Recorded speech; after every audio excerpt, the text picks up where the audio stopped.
I What's lost up, my Tommy? entire family over Chicagoland soft wash. I lost my job at 27 years and started this.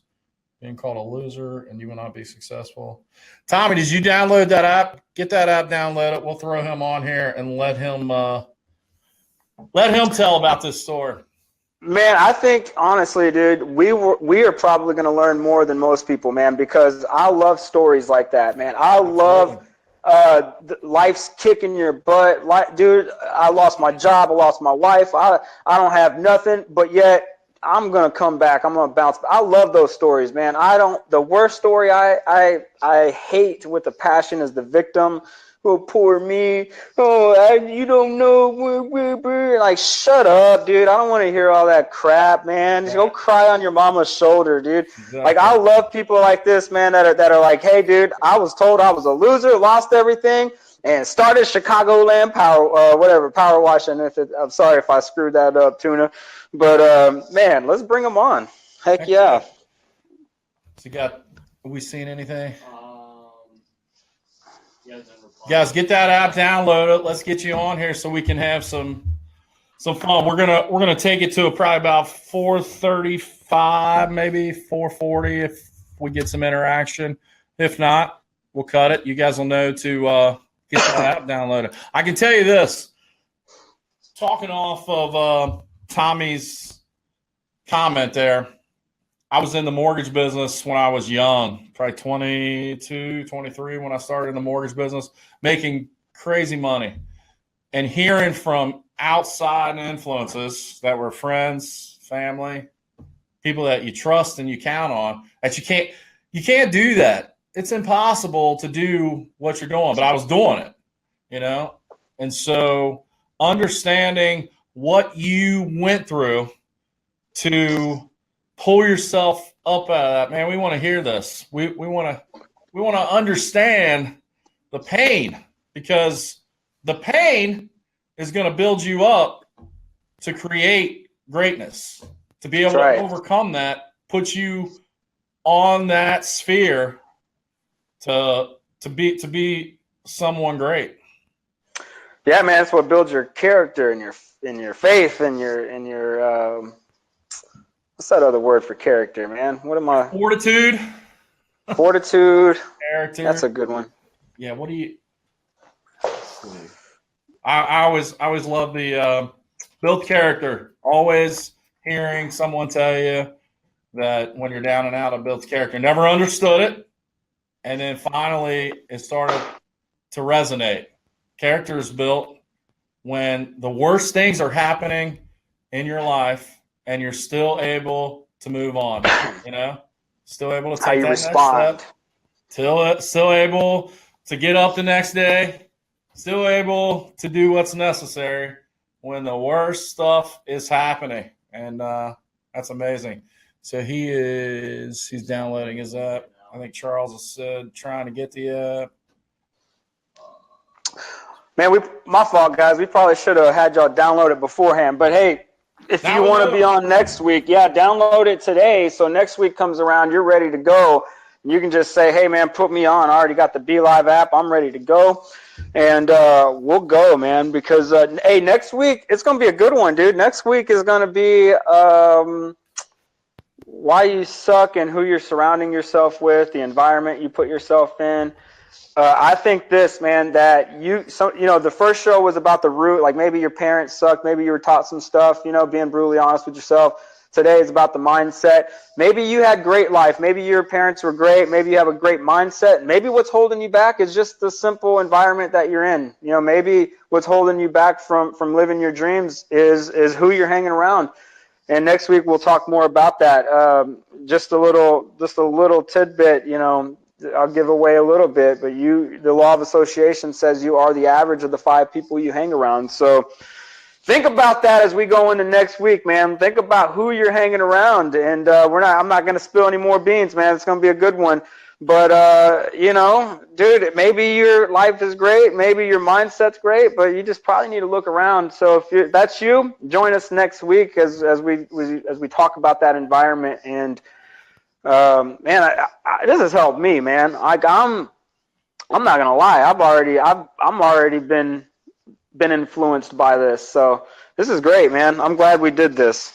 Well, the actual production time that we take and put into this has helped me just kind of identify the things that I need to improve on, the sections in my life that I gotta make better. That's making my mind be whatnot I want it to be, and hopefully you guys can take kind of the same thing and use this time to reflect so that you can overcome. Because Chris picked this topic to roll with, and it couldn't have been a better topic because I think we all fall into the trap, and it's a matter of how you get yourself out of it and have those tools at your disposal to be able to get out of that I suck mentality and I suck in life. And because the bottom line is we all do suck. It's just a matter of how bad we suck and how bad we make everybody else around us. There was a time in our business last year, there wasn't many people that wanted to be at work when I was here because I made life suck. That's funny. Oh man, I think we've all been there, dude. You want to know the number one thing that will mess with your mind is employees, dude. Employees will jack your mind up. You think you got a crazy girlfriend, wife, try to have a crazy employee, dude. Those things, oh my gosh, man. That's probably one of the few times in my life where I'm like, oh my gosh, I think I want to go back to welding. I think this is horrible. This is crazy. And then once you get rid of that cancer, everything's back to normal again. So, but man, employees, you're right. I feel you. I'm gonna say one thing that I've learned that for whatever reason I didn't learn it before, and I've had hundreds of employees either working for me in an employment situation or working for me where I own the company. And I learned last year, and we kind of use this now as our mantra. We let no one hold us hostage. We let no one hold us hostage. If we have to sever ties, doesn't matter what jobs are on the schedule, we sever the ties. And look, I take it very personal. And it's very important to me when I hire somebody, they're becoming part of my family. And it's my responsibility to make sure that they can meet their obligations and they're able to live comfortably. That's my responsibility when I hire them, right? But it's their responsibility to do the job that I've hired them to do. And when they don't do that job, then I've decided no one holds us hostage. So, hey, we got Charles Wilson. Bring him up on the screen. Up, Mr. Wilson. Man, that's awesome. What's going on, Charles? Hey, how y'all doing, man? Living the dream. What's up? Yep, yes, sir. Talk to us, Charles. I'm gonna start putting that in action. Living the dream. Absolutely. So you at the barbershop? Yes, sir. I kind of shut down a little bit between 2 and 3 o'clock so I can work on some things, because what I find is that if I'm cutting hair, I can't work on my other business. Yep. So tell us, Charles, an area in your life that you've had to get your mind right. Well, I want to share my a little story since we're all having a confession time. I've been cutting hair for 20 years. I've owned a barbershop for about 15, but it's been the last 7 years. We're going on our 7th year of owning the shop that I am at right now, and also this is my 7th year in the light business. But for a year, I was in the real estate business, but I wasn't doing the business the right way, and so I got caught up with the mortgage fraud. The whole since you're in the industry, I know that you heard about all that. So the FBI came after me, and I served 6 months federal penitentiary, and that's whenever I really had to sit down and say, I don't want to be in this spot ever again in my life. Yeah. I actually have 4 10-year-olds. I have quadruplets. So and so I had to leave my family for a 6-month period, being the breadwinner, while my wife took care of them, and we completely lost everything, almost lost everything. The house was getting ready to foreclose. All my clientele from the barbershop left me. And it was just so whenever I was released, I only had to serve 6 months because once I could have served more, but once the FBI came to talk to me, I started singing like a songbird. I'm like, look, leave me alone. I don't. I was brought into this thing. I didn't know what the hell what I was doing. I was only, I was a senior in college. I thought I was going to be the next Donald Trump. I don't know if anybody, but at that time, Donald Trump wasn't the president, so he was a real estate. He was a real estate mogul. But anyways, we won't even get into it. So I went into the belly of the beast, Jonah, and I said, okay, I need to. Whenever I'm able to set foot on solid ground again, I need a plan. I need a plan of action because those 6 months put our family behind tremendously. So I was blessed and fortunate enough. My mother-in-law sold me the shop, and we just said, hey man, we're just gonna do Christmas lights this year. We're gonna see what happens. And I've been fortunate enough. God has blessed me with vision, and that's the most important thing: having the vision of seeing yourself where you want to be in a certain amount of time or a certain time period. And I've just been grinding it out, and I know grinding at first isn't good because you can actually mess your gears up. But I've learned to take it not only take it easy, but I've just learned to follow your vision and follow your dreams, and do not let anybody get in the way of what it is that you want to do. Let me ask you a question, Charles. You pretty much left your family behind, lost everything. When you got out, right, it's very easy to be like a victim mindset, correct? Like, oh, poor me, I lost everything. Probably even people telling you like, oh, I don't know what the situation, you thief or you felon. You're never going to, oh yeah, you just like anybody else or any other felon out there. Absolutely. What did you do to change that mindset around? I mean, was it something that you did while locked up? Was it something that you did when you got out? Who'd you hang around? What'd you do? Well, I did separate because my other shop wasn't in the best part of town. It was in the hood a little bit. I left. I still had ownership of the shop, but I wasn't going to be down in that area anymore. The mindset was I actually the last 2 weeks of serving my time, I actually got put on separation. I messed up and put my hands on a guard, but it wasn't in a confrontational way. But you get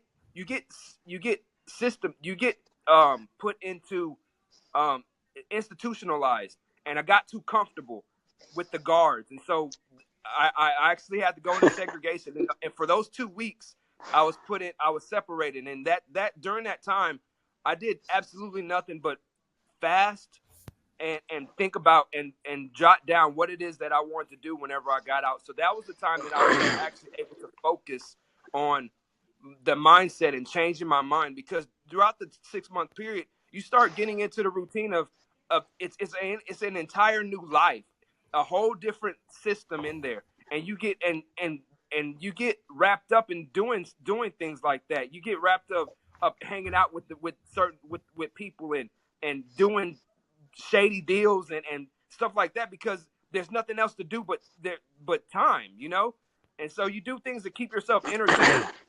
And if I hadn't been separated for those 2 weeks of my period, then I don't know where my mind would have been, because it's easy for you to play the victim or play the victim role. Like, oh, it wasn't your fault that you got locked up, and it wasn't your fault. You were just following the person in charge. It's the same kind of hierarchy system. I was one of the bottom feeders going out trying to get people to promote. Get people to do these mortgage deals. And there was actually one person above me that was let's quote unquote the dope scheme. You have the guy at the top, and he has all these little minions going around. And I was one of the minions, and I could have easily just fell into the victim role of it wasn't me, it was that person. And being in that environment, you can easily fall into that role. It wasn't your fault. It was the other person that brought you into the business and blah, blah, blah. But like you said, you have to separate yourself. I spent basically my entire time just reading books, staying away from all the riffraff that was going out there, the different cliques and the all there. It's crazy. It's such a different world. You couldn't even imagine it. And if you don't focus on what it is that or your vision that you want to do in life, then you can easily get wrapped up in it. That's good stuff, man. Well, thanks for sharing with us, brother. We got Tommy Tuna. Charles, man, I'm going to see you in 2 weeks. Thanks for sharing. I'm going to see you in about 20 minutes. Okay, you coming through in 20 minutes, Chris? Yeah, I need to get a haircut, man. Okay, I got you, man. All right, bro. Charles. Thanks for hanging out with us, All right, man. y'all take care. All right, brother. All right, we got Tommy Tuna. Let's bring Tommy on. Awesome. Tommy. What's up, guys? How you doing? What's up, Tommy? How you doing, my friend? Good. Happy New Year. Hope everyone's doing well. Awesome. Absolutely. So how cold is Chicago? Oh, come on, man. I mean, we run around in shorts when it's 25 degrees outside. Ain't that the truth? we don't worry about the weather down here. So tell us, man. You put your story up a little bit. Tell us, in your words, where you were at, how you overcame it. Well, I'll tell you what. I was a power plant engineer for 27 years. And because of unions and stuff like that, the unions aren't as strong as they used to be. Making pretty good money. You know, I'm a full-time single dad. Hey, Tommy. Yeah. Real quick, stay there because when you turn a certain direction, that wind's grabbing your microphone. Oh, sorry about that. I'm outside because Starbucks is packed. But anyway, I was an engineer for 27 years and I lost my job. And man, it threw me into a tailspin because I'm like, how the hell am I gonna, try and get back on my feet? So how I got started in this cleaning business was, I worked for a guy that his business was failing. And, I was brought on because a friend of mine told, that I was unemployed. And when I got his business to where we needed to get to, he fired me after that, because his numbers were starting to come in and they were doing pretty good. Now I'm in a position, I'm in deep trouble because I got bills to pay, I've got kids to feed.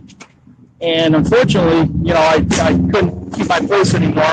So I had to move in with the family. And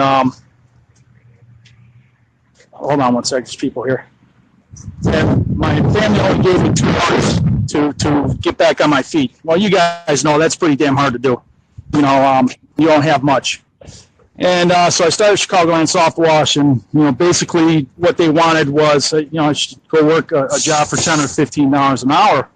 And when you're making $45 an hour as an engineer, I've never made $15 an hour, and that's one of those type of deals that I've been ridiculed, laughed at, and then they told us to get out. So they kicked my kids out, and they kicked me out, and we're basically homeless right now. So, but I'm not giving up my dream of starting my own business, and I'm not giving up my capabilities of what I can do to make this business grow at a steady pace, but also at a very good pace. You know what I'm saying, guys? Yeah, this is going. Tommy, this is right now. You're homeless right now. Oh yeah, man. Oh yeah. I mean, it's embarrassing, but I tell you what, it is what it is right now. But anyone that I've always believed in. I'm a city kid. I grew up in Chicago. I've seen so much death in my life. I was in the toughest neighborhoods you could even think of. Back in the day, it was a war zone over here. But I never did drugs, never drank. And I've just always, ever since I was a kid, 9 years old, I was out starting, cleaning bars out, doing stuff that I needed to do to stay out of trouble. And I've always had the passion since I was a kid to have my own business. But, after graduating high school, I landed this job, making, at the beginning, $18 an hour, then jumped up to $45 an hour. But I wasn't happy. I wasn't happy in what I was doing. because it was constant stress with the union, with constant bullshit that was going on back and forth. So I said, screw it. You know, I'm a good business guy. I love doing business. I learn a lot from everyone, and I just created, you know, a logo out of nothing. And my friend Tracy and I, you know, she's helped me out so much. But you know, right now, yeah, it's a struggle because being a new business, you know, it's hard. You know. Hey, Tommy, do you do residential or commercial? I do. I'm starting to get my feet wet with commercial and residential. Hey, listen, man. Just because you're on next week when I launch my 0 to 20K, I'm gonna give it to you for free, man. I really, really believe that it can change your business, and I'm not trying to push it. I'm not trying to plug it. But bro, I feel you, dude. The fact that you just came, I thought this was happening a long time ago, and like, oh, I own a business now. But this dude just called in like, hey man, I'm in the deep ocean drowning right now, and I'm not trying to, I know you're a man, and I'm not in any way trying to demote you as a man, but I do want to help you. And I don't really know too much about the commercial side of business, man, but on the residential side, dude, I will make it a point to personally help you to grow the residential side of your business, my friend. Because that's a story, man. That's a crazy story, dude. And we're gonna pull for you, dude. You're gonna be one of my first testimonials out of this whole deal, oh dude. My God, and people are gonna be like, holy cow, dude, that dude was homeless and now he's making 30, 40, 50 grand a month. Watch it, man. This is gonna be awesome, dude. Chris, I have no words, and I'm so grateful. Like I said, I mean, I've always been a guy that's helped people out, man. You know, when I had the money, I would feed people, and whenever I see someone down, I would bring them up. But man, I tell you what, being down at the bottom of the shitter right now, I mean, it's like you realize that the people that are supposed to be there aren't there for you. You know, and that's man. The part. They're not there for you. And you know, what was even worse was when my own family. I'm an orphan kid. I grew up. I was born in Poland, and I was already an orphan. So when I came to this country at 5, you know, thinking that family is everything, and all of a sudden being orphaned again twice, especially being a middle-aged guy, man, it could kick you in the balls. And I think about it, but you know what? It drives me to say, you know what? I'm going to do what this is. I'm on the second half of my life right now. No matter what anyone tells me what I can and can't do or what I should do, this is my life. I'm the one that's going to write this chapter in my life. That's right. That's going to make me happy, because in the end, I don't want to be like you hear a lot of guys on their deathbed. Well, I wish I could have done this when I had the chance, you know, and that's a legacy I want to leave back for my children. When I lay in there, if I just die of a heart attack or whatever, but they understand that I made something out of nothing, and that this was my life, and no one's going to tell me what I can and can't do with my life. Yeah, I'm so blessed with. Yeah. Do you have a website up? Yeah, I've got it's at chicagolandsoftwash.com. Okay. Chris is the Facebook man. So okay. Our expertise is AdWords and maps listing and all that good stuff, email marketing. So here's what I'm going to do, because I want to help you dominate Chicago, and I know Chris is going to do whatever he has to do to help you. Look, I'm going to give you Sebastian Soria, who works in the company. He's sitting over here doing all of our editing. He's going to send you a friend request on Facebook. Friend him. He's going to be your conduit. And what we're going to do is we're going to get you set up, make sure your maps listing is hammering, make sure that you're getting leads. We're going to build an AdWords campaign, and I'm personally going to fund it for the first 3 months. Man, you got it. We're going to get you business. And awesome. When you come back on here in 90 days, you can tell us how you overcame, how you're dominating. And I mean, if the only reason why Chris and I did this podcast is to get you back on your feet, I'm good with that. That's it, man.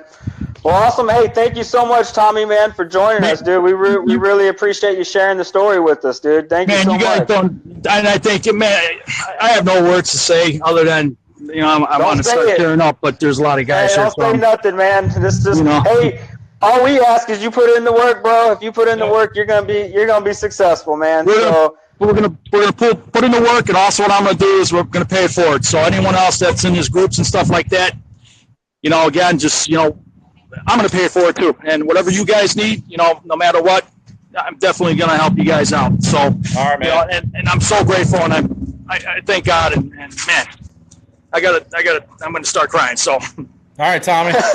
Good talking to you, man. Thanks for coming. guys, Awesome, thank man. you so much for everything, dudes. All right, brother. Yeah, right, thank peace you, out. bro. All right, Thank see you, bud. Oh, man, that's pretty cool. That's pretty cool, man. Like, I had no clue. I thought this was a story like, hey, man, 20 years ago, I was going through some stuff, and like, and then like, oh, right now, I was like, holy cow, man, but that just goes to show you guys, man. It like seriously, I know where he's at. Like, I got my house rated a week ago. It was January 21st. My house was raided by the SWAT team, kicked in the door at 4 a.m. in the morning, masked up machine guns, and I got evicted, right? My landlord's like, screw you, you can't live here anymore, dude. I got evicted. I didn't have any money. I didn't have nothing. But I had the mindset of, you know what? Jim Rohn says this, man, that disgust can be one of the best things that happens to you, because in your moment of disgust is when you start to say, dude, I'm so disgusted with my weight. I got to change something. I'm so disgusted with, in my case, the way I'm living and the outcome of everything. I got to change some stuff, man. And I did. I changed my mindset, changed my environment, changed a lot of the things that we're going to talk about throughout the next 12 weeks or 12 months, I should say, are things that me and Gary been through, and things that it's not just theory and fluff, guys. I mean, this is real deal. Like, I know Gary's got a story. We all have a story. And the cool part, like Tommy said, that you get to kind of write the story. And luckily we talked to someone just now. Is like, I'm not, this isn't the end. I'm rewriting the next couple chapters, and they're going to be good chapters. So that was pretty awesome, dude. That was awesome. Tommy, we appreciate your honesty, your openness, and I can't say enough, man. And keep your head up, dude. I'll do everything that I can. I mean, like Chris said, he's going to make sure that you rock it. And hopefully in 90 days we can all come back and hear the back end of that. Do we got anybody else that you've seen? Is that it? All right, cool. So we've went way past our time, but it was great. The after show, what a great time. Chris, you got anything left to say to everybody? Hey, man, y'all have a great weekend. Enjoy it. Yeah, so next week, fellas, ladies, 3 p.m. Central, 4 p.m. Eastern. I'll be live from Vegas. And I might be putting it all on black right before I go down. Who knows? My wife will not like that. So if she's watching it, I'm joking. But anyway, we'll see you guys next week. Facebook Live. Hey, the YouTube channel will be up next week. Podcast will be pushing out. We'll make sure we get you guys the link. Check them out for us. Give us a review on the different review sites. And SoundCloud is up. It's up on Sound. If you go to SoundCloud, check out what Operation Dominate. It's your name, Gary Guyman, right now. Oh, it's my name, Gary Guyman. Whoa. It'll be changed, though. It'll be changed. It'll be changed because Gary Guyman, that ain't much. Anyway, guys, thanks for hanging out. We appreciate it. Awesome. And we will see you next Friday. Let's dominate.